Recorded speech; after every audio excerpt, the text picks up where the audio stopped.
Hello and welcome. My name is Duke, and this is Sailing My Magic. Magic is my 2015 Lagoon catamaran that I'm currently sailing around the world solo. I was in Grenada for many of the summer months, and my friends there gave me a goodbye party, which was great. But the next day when I went to take off, there was a very unusual storm going. So there were big choppy seas, wind was 20 knots and over, and fortunately it was a following sea. I was going about 7 to 11 knots through most of that time there, so I made real good time. I was heading up to Carriacou. Carriacou is part of Grenada, but it's a separate island. Please click on like and subscribe, it's free.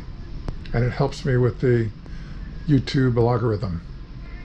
Up there I met Kevin, one of my friends, who had his catamaran up there, and ran into a French couple, and they were over by the Alexis supermarket, and they had a little green monkey, cute little thing that was active all the time, does like to unplug things, which was kind of funny. But I can imagine it kept them entertained quite a bit.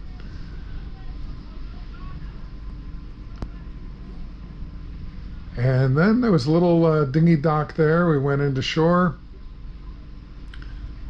Nice, beautiful bay in Carriacou. Carriacou is kind of a vacation area, but my dinghy got very dirty from that dock.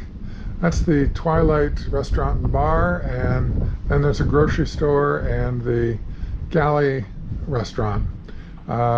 We had the English Sunday feast at the galley restaurant, and it was a beautiful sunset in front of the Twilight bar. Going down the road, there was the Empress Bar and Grill, had the English Sunday roast there, different Sunday obviously.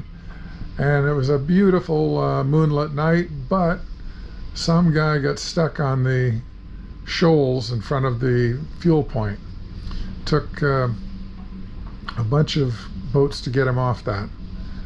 I was sailing from there up to Bequia. You go past these two rocks, they're called the Sisters, and from that point the sailing was pretty good.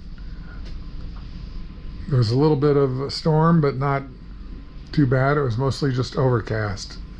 But then when I got into Bequia, I was cold, I was wet. Please click on the like and subscribe. It's free and it does help me. Got to the Customs and Immigration office, and it was a mess. The computers were down. Next morning, the ferries were leaving and I was leaving too, so I spent less than 48 hours in Bequia. But from Bequia I was going to St. Martin, and I love the deep blue water. On St. Martin you go through at an angle, you can go through some nice deep water and stay away from the islands. So I did a 3-day sail up to St. Martin, and I was going pretty fast. I calculated it afterwards, and I was doing 7.7 knots on the average. So some of the time I was going up to 11 knots. Anyway, when you're in the boat, one of the things most people like to do, if you're going to have canned goods in there for any length of time, first write the name of what is in the canned goods on top, and then peel the label off. The labels are just stuck on with a little bit of glue. The problem is bugs will eat the glue and lay eggs underneath the label. So if it's been around, you need to get as much of that glue off as possible. And one of the things I did is upgraded and bought a EPIRB to emergency position indicator radio beacon, so you can get help. But now it's time for the sailor's tradition of a sundowner. But once again, please click on like and subscribe if you have not already done so. Thank you.